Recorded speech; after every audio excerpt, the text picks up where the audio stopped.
jalan kaki, tapi lumayan tuh pakai rumah sesekali ya. Atau yang sedikit bisa, bisa. Supaya jangan kayak lesu kemarin ternyata senang enak begitu. Coba ya. Kalau saya bilang merdeka, papa mama sambung merdeka. Lalu saya bilang kita merdeka, papa mama sambung kita sudah merdeka. Bisa ya? Bisa ya? Sama atau tangan harus begini namanya merdeka. Sama kayak benar kayak Ibu Megawati begitu ya. Ketemu lain, merdeka. Kita merdeka. Begitu. Tidak terasa 79 tahun ya Indonesia dilepaskan dari penjajahan, dan besok kita akan selebrasi itu semua dalam kemerdekaan RI yang ke-79. Nah, kalau Mama di zaman modern ini konsep kemerdekaan seperti apa yang ada di benak Mama semua dan yang sementara kita semua rasakan? Apakah benar-benar merdeka dalam berbagai macam hal atau malah terjebak stuck dalam penjajahan modern? Kita bagi kelompok, itu ada kelompoknya, kelompok 1, kelompok 2 ya. Supaya jangan kalau saya pidato sendiri, saya ceramah, kalau mau mengantuk, boleh capek, dia itu agak terlibat aktif sedikit dalam perenungan ini. Kelompok yang sebelah ini kiri saya, kanan papa mama, bawa penjabat dan yang lain, kelompoknya harus mempertahankan argumen bahwa ini kelompok yang ketuk merdeka. Nah, kalau ketuk merdeka, kira-kira ketuk merdeka di zaman modern ini merdeka dari apa sah? Apa yang membuat ketuk jadi orang yang sudah merdeka secara khusus sebagai ASN? Gitu ya. Kalau yang ini kelompok yang masih terjebak dalam penjajahan yang modern versi sekarang, gitu ya. Susah kok. Kira-kira ketuk merdeka mahi, ketuk masih stuck di ini bikin ketuk jadinya terjebak, akhirnya ketuk kayak terintimidasi sendiri. Macam ada Jepang di Belanda, tapi ketuk tahu kayak ada dijajah oleh sesuatu. Jadi harus bisa mempertahankan. Jadi kasih argumen yang mempertahankan, bisa ya. Kalau bisa jangan bawa pejabat atau yang bawa pejabat, yang staff yang bawa supaya kita mendengarkan isi hati. Gitu ya, bisa 1 menit, 1-2 menit lah, jangan lama. Silakan, ini mau balik juga perasaan kan? Mau diskusi juga perasaan kan? Silakan. Pokoknya silakan menunjuk. Ini izin Bapak PJ tunjuk kira-kira di sini siapa yang akan juru bicara di sini. Beta kasih nomor saya tunjuk siapa yang akan mewakili. Tapi jangan hanya bagian tunjuk saya, tapi bagian kasih ide juga ada sumbangsi. Bapak saya juga sumbangsi.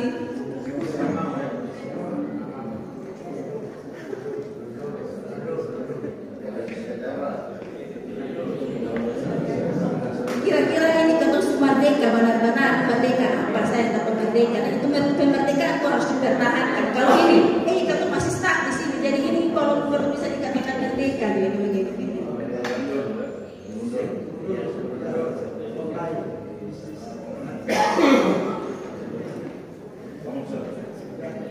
Ya.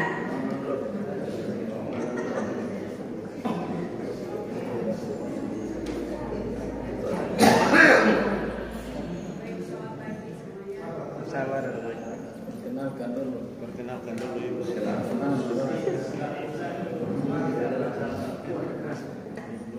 Shalom. Selamat pagi. Terima kasih atas kesempatan yang diberikan kepada kami. Perkenalkan sebelumnya, kami dari tim sebelah kanan, tim yang sudah merdeka. Nama saya Yang Sri Dolu dari Inspektorat Kabupaten Jakarta. Saya akan mencoba menjawab, tetapi mungkin kalau kurang sempurna, mungkin akan ditambahkan oleh Bapak Ibu sekalian. Ini pendapat saya, menurut saya, merdeka saat ini bukan berarti saja kita sudah merdeka dari penjajahan Belanda maupun Jepang, tapi merdeka dalam hal ini kita sudah merdeka untuk bebas berbicara, memberikan pendapat, aspirasi kita kepada pemerintah maupun lembaga-lembaga lainnya. Menurut saya seperti itu. kita juga lebih bebas bergerak. Kita juga sudah mendapat banyak, mendapat banyak perkembangan teknologi. Maksud saya, teknologi itu dengan berbagai hal, ilmu-ilmu komunikasi maupun sosial, kita sudah dapat berbicara, memberikan apa yang selama ini mungkin sebelum kita merdeka kita tahan, tetapi dengan makasih banyak, tepuk tangan. Yang masih terbelenggu dalam penjajahan, kami ASN, menurut kami sudah maksimal dalam bekerja. Artinya kami sudah berekspresi dengan tugas tanggung jawab kami masing-masing di bidang kami masing-masing. Tapi satu hal yang menjadi beban kami adalah kesejahteraan kami PNS.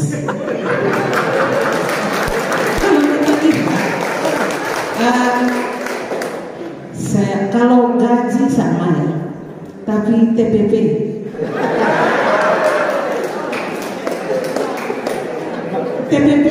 pusat beda dengan kami di sini. Mungkin itu saja satu dari sekian yang masih kami rasa bahwa belum merdeka. Terima kasih. Kalau Mama sampaikan, kita sudah merdeka. Kita merdeka dari penjajahan, kita bebas berpendapat, kita hidup dalam perkembangan zaman yang luar biasa dengan kemajuan impact yang begitu maju. Sekarang sudah 4.0 ya. Jadi artinya bahwa ini sesuatu hal yang, tapi ternyata kita juga stuck dalam berbagai macam hal. Ada penjajahan kecil, ada ketidakmerataan ya, ada hal-hal yang juga ternyata dirasakan tentang untuk kesejahteraan. Memang kalau kamu penting ini memang berat ya. Jadi ada kesenjangan antara yang di pusat dan di kabupaten. Nah, Bapak Mama, saudara-saudara, dari semua apa yang kita pikirkan, apa yang kita perjuangkan saat ini, apa yang kita inginkan, apakah kita benar-benar telah merasakan kemerdekaan itu semua atau belum, atau masih terjebak dengan situasi-situasi kita masing-masing. Kita sudah 79 tahun bebas dari penjajahan kolonialisme. Tapi apakah benar-benar kita sudah hidup sebagai orang-orang yang benar-benar bebas, merdeka?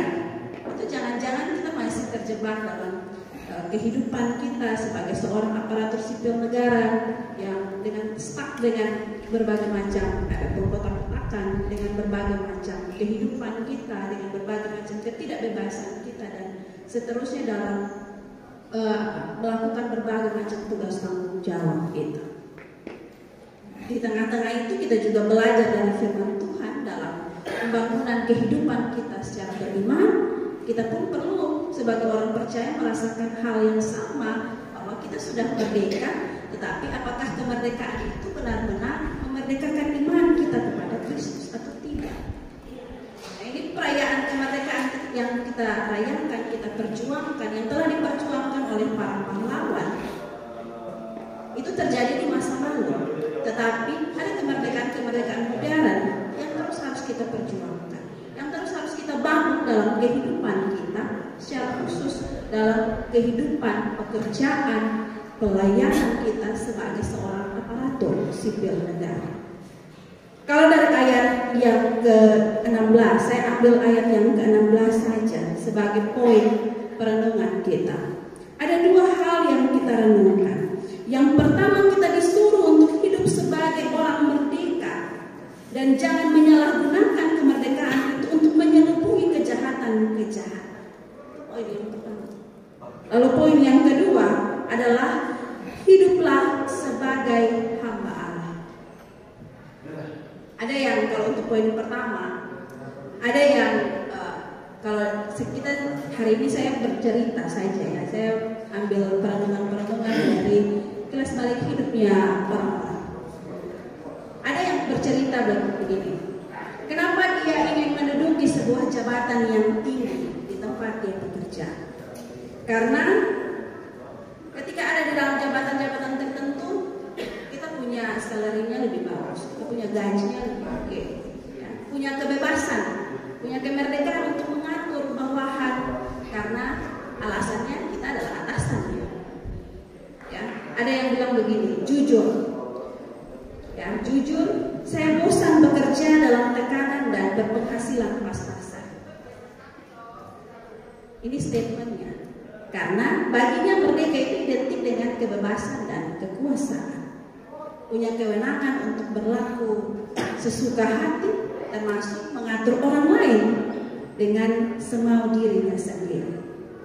Nah, karena itu tidak heran jika pada akhirnya semua orang, ya, saya, papa, mami, semua berlomba-lomba untuk mencari siapa yang terhebat, siapa yang paling berkuasa, ya, siapa yang mampu untuk mengendalikan orang lain. Tapi tanpa sadar kita mulai terjebak dalam kekuasaan itu, sehingga tidak lagi menganggap orang lain sebagai imago Dei, sesama, serupa dan segambar dengan Allah. Merdeka karena punya kewenangan, tetapi bukan berarti kita bebas melakukan penindasan. Karena itu sama dengan kita bebas melakukan dosa. Apa-apa orang Kristen kita ini beroleh anugerah yang luar biasa berupa kemerdekaan dari Tuhan. Namun jika kemerdekaan yang dianugerahkan oleh Tuhan Yesus Kristus itu dipakai sebagai alat untuk menindas dan menjatuhkan orang lain, dipakai sebagai alat untuk menjebak orang lain, ya, dipakai sebagai alat untuk berbuat kecurangan-kecurangan terhadap orang lain, maka itu bukan kemerdekaan yang sesungguhnya, yang seharusnya kita jalankan saat ini. Saya suka nonton vlog orang Indonesia yang tinggal di luar negeri yang dekat campur, ya, ada vlog yang nama Innocent, pernah nonton? Ya, kalau dia cerita dia tentang perusahaan tempat suaminya bekerja. Dia bilang begini, dalam perusahaan itu ternyata ada persaingan yang terselubung. Para pegawai perusahaan itu mereka berusaha berlomba-lomba untuk menyenangkan hati dari para bos, pimpinan, untuk dapat jabatan, dapat bonus-bonus pekerjaan, ya, dapat ini itu dengan berusaha menjatuhkan orang lain sejatuh-jatuhnya, sogok kanan kiri supaya orang yang seharusnya dapat jabatan itu tidak dapat, mereka yang dapat, dan orang lain dimutasikan ke tempat yang tidak dapat apa-apa di situ. Dan pada akhirnya yang diinginkan oleh mereka adalah mendapatkan pekerjaan yang bagus. Nah, ketika keinginan itu mereka upayakan, ada satu teman yang dia sogok, akhirnya dia incar ini satu divisi, pokoknya divisinya lumayan banyak uang di situ. Lalu akhirnya dia ditempatkan di situ.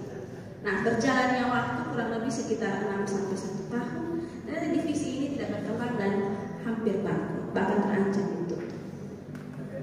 Alhasil dia terancam di PHK perusahaan, ya, perusahaan bukan dipindahkan ke instansi yang lain, divisi dalam perusahaan.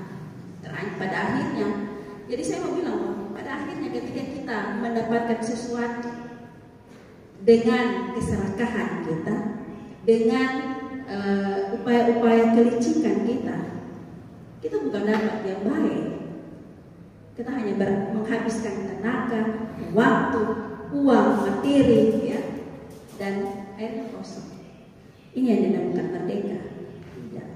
Kita boleh bebas berpendapat, kita boleh bebas untuk menjalankan berbagai macam hal, tetapi tidak bebas untuk berperilaku dalam kode etik yang baik dan benar.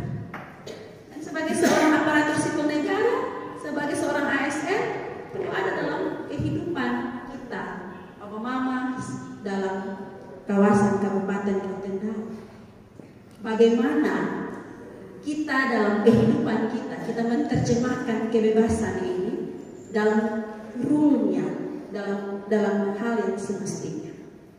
Cerita lain tentang kemerdekaan dalam dunia pekerjaan. Saya punya seorang kakak nona, Om Odin tahu ya, saya punya kakak nona nama Kartini. Dia juga seorang ASN, sama kayak papa mama juga. Dia kan pegawai Kementerian PUPR. ditempatkan di Kupang. Setiap hari itu dia pergi pagi, pulang matahari susun ada. Paling saya itu jam 8. Jadi kalau saya pergi Kupang tuh, dia kalau kakoi sani ada Emma datang Kupang, jadi saya langsung bilang begini, saya pergi Kupang, kamu ada di rumah kosongnya. Ada waktu untuk kita bertemu tidak? Kalau tidak, nanti kapan kamu agak istirahat sedikit baru saya pergi. Terus pokoknya dia selalu saja biasa kalau bekerja dan lelah, kita sering teleponan dan dia bilang begini. Satu kali dia bilang begini, saya lelah, sangat lelah. Pekerjaan ini sepertinya tidak pernah selesai. Mama ada yang pernah merasakan hal itu? Sepertinya ketika satu pekerjaan hampir selesai, pekerjaan lain sudah menunggu. Pernah ada dalam posisi itu? Ya. Belum lagi ada dalam berbagai macam tekanan yang luar biasa. Dia suka bilang begini, Pak Satker begini, ya. Terus ini dari pusat maunya begini, dan seterusnya. Jadi ada banyak hal yang akhirnya membuat dia cukup tertekan. Jadi saya bilang begini, Nona, pekerjaan itu anugerah. Tidak semua orang mendapatkan hal yang sama. Bahkan banyak orang memimpikan ada dalam posisi yang sementara Yunani. Ingat, pekerjaan itu anugerah. Kalau lelah, take a time, ya, take a breath, dan pokoknya berhenti sejenak, lalu refreshing kembali otak, ketemu jasmani yang lelah ini, baru kita mulai lagi. Kalau kita sudah merasa lelah, itu biasanya ketemunya tubuh ini mulai kasih warning, istirahat sejenak. Supaya apa? Jangan ada dalam berbagai macam, jangan mendramatisir tekanan yang ada. Sehingga tuh punya adrenalin baru untuk kembali semangat bekerja. Jadi kalau saya pergi Kupang, saya bagian jam sekian stop saya, ketemu 2 jalan di sini, atau ketemu duduk ke bercerita, ketawa. Saya temani dia bercerita sampai pagi pun tak soal. Ya saya pun tugas kalau pergi Kupang itu hanya alamin hibur saya saudara-saudara ini dalam berbagai macam tekanan pekerjaan. Ternyata memang dunia sekarang itu ada dalam penjajahan tidak kolonialisme, tetapi pekerjaan pun bisa membuat mama dan tertekan kok, rasa terjajah. Kalau demikian, ambil waktu, ya, ambil waktu untuk menyenangkan hati dengan gaya cara kita masing-masing. Supaya pas kembali untuk otak refresh. Saya dulu kuliah, saya punya dosen manajemen SDM, dia bilang ke saya begini, kalau kita terlalu capek, pekerjaan kita yang kita kerjakan tidak akan maksimal, ya, tidak akan pernah maksimal, malah amburadul ada. Jadi kalau benar-benar lelah, sebaiknya berhenti sejenak, jangan kita korbankan pekerjaan kita. Tetapi dengan begitu kita juga tidak mengorbankan diri kita. Kita mengambil waktu sejenak, kita istirahat, lalu ketemu lagi. Harus oke nih, libur hari Sabtu. Bapak mama kalau libur hari Sabtu, Senin masuk kembali, senang fresh. Jangan Sabtu libur, Sabtu juga tuh pakai buat kerja. Nah ini perlu menjadi. Kalau ada waktu buat istirahatlah, supaya jangan merasa tertekan, jangan dijajah oleh pekerjaan ini. Karena saya bilang ke kakak saya, kamu pikir kamu hidup untuk kerja atau kerja untuk hidup? Saya bilang kayak gitu. Pikir baik-baik, hidup untuk kerja atau kerja untuk hidup. Jadi tidak semua waktu bikin kamu stres dengan hal. Kalau tidak, rumah tangga bahaya, ya. Semua hal bisa akhirnya kacau balau dalam kehidupan sosial kita. Jadi jangan kita akhirnya terjebak dalam situasi sendiri, sehingga situasi ini bikin kita terjajah, ya, dengan segala macam yang ada. Dan bagi kita, bagi orang-orang bekerja dan mengabdi bagi diri sendiri dan bangsa ini, itu adalah sebuah harus kita kelola dengan baik. Dan bekerja dan mengabdi bagi kehidupan kita dan bangsa ini harus dikelola dengan baik agar kita dapat menerjemahkan kemerdekaan itu sebagai dalam koridor yang bijaksana. Bekerja dengan baik, bekerja dengan jujur, adil, tidak berusaha untuk menindas orang lain, bekerja bersama-sama bergandengan tangan. Itu salah satu cara untuk meringankan beban pekerjaan kita.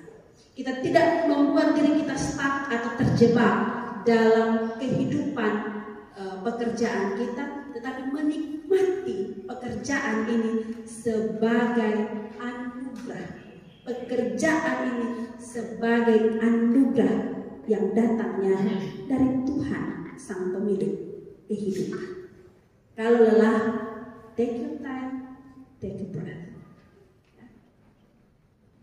Bernafas supaya kita bisa lega. Poin yang kedua, disuruh kepada kita dalam ayat 16, hidup sebagai hamba Allah. Kita kalau di gereja, umpama kalau yang anggota gemit, itu setiap hari Minggu dalam ibadah itu kita ada pengakuan dosa, terus setelah pengakuan dosa kita ada berita anugerah dan pengampunan, ya toh?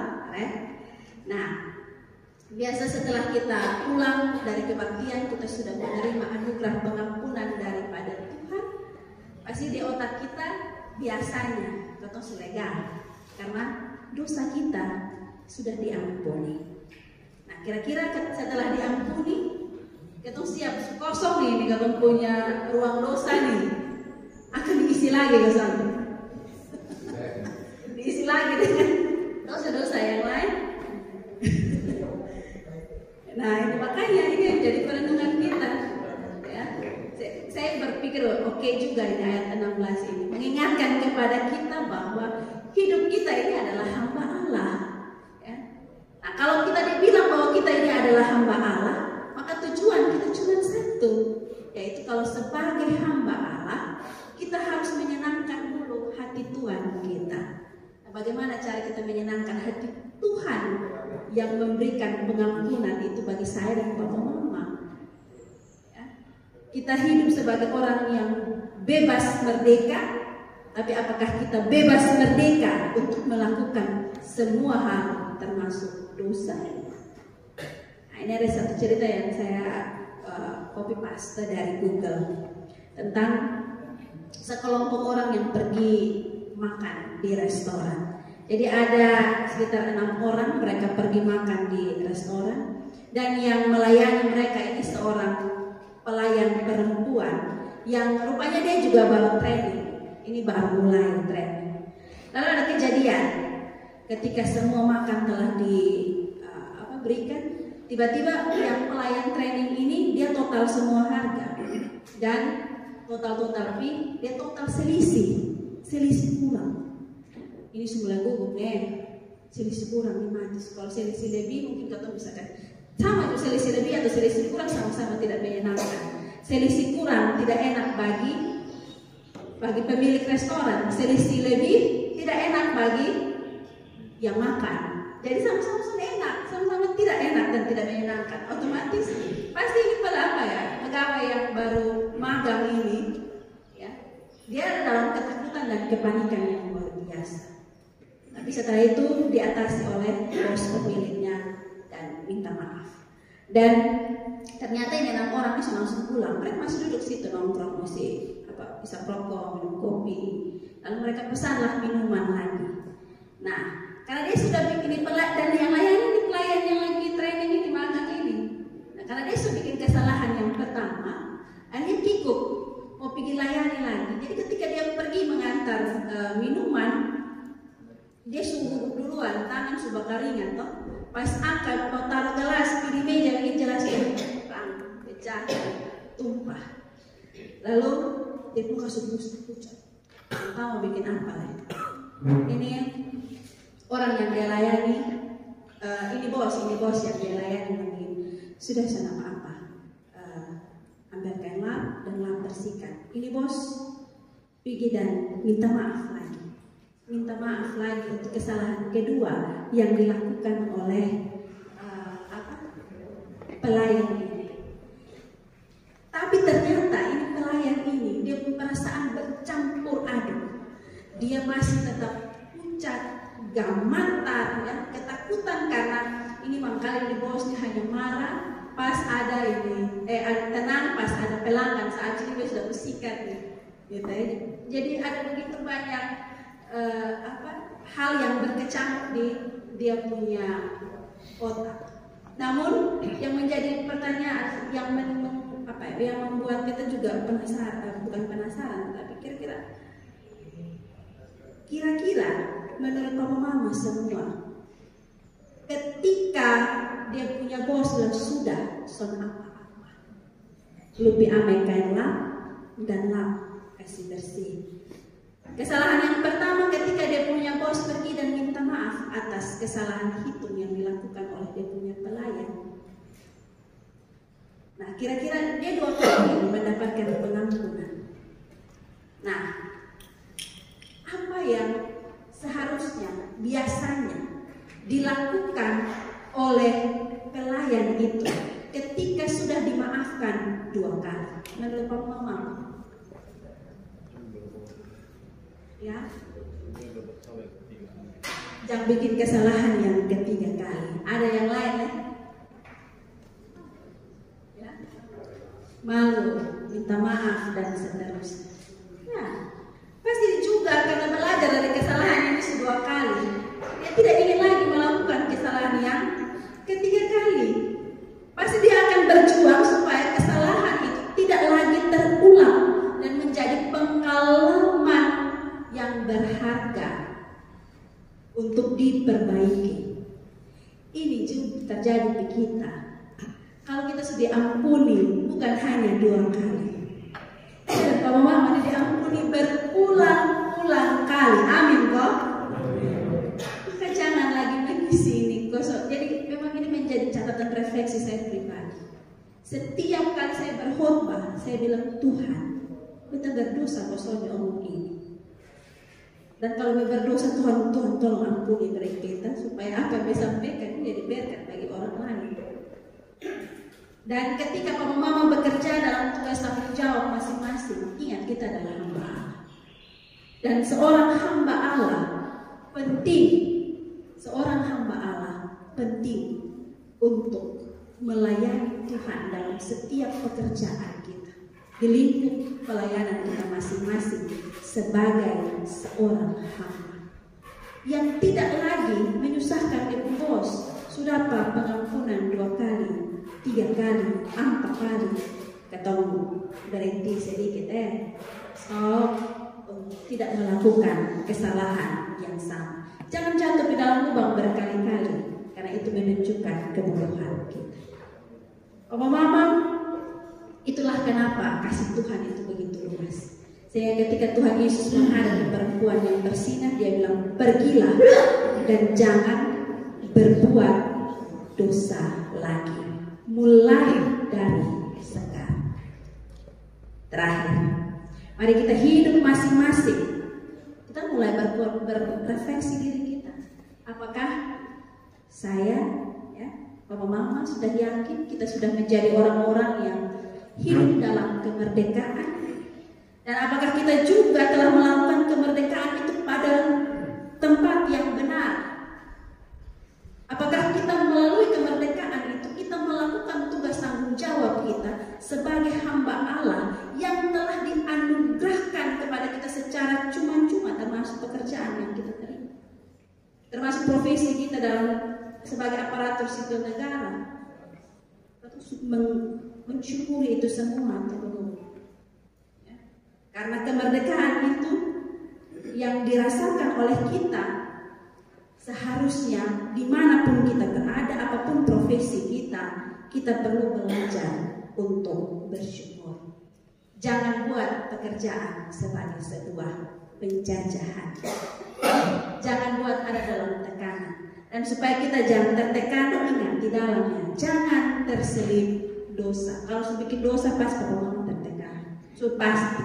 Kalau sudah terselip dosa, kecurangan, penindasan dan seterusnya, itu pasti tertekan. Tapi kalau kita jalan peluang enak ada dalam Tuhan, jalan jujur, bekerja secara baik, dan kita tidak perlu ada dalam ketakutan. Kita tidak perlu ada dalam stres yang luar biasa. dosa kita telah diampuni oleh Tuhan. Atau yele-yele? Ah, yele-yele. Saya bilang merdeka, Mama orang bilang apa? Merdeka, merdeka. Saya bilang kita merdeka. Kan Mama orang bilang ASN sudah merdeka. Bisa loh? Oke, ketemu lagi. Merdeka. Merdeka, merdeka. Kita merdeka. ASN sudah merdeka. Tuhan memberkati Bapak Mama semua.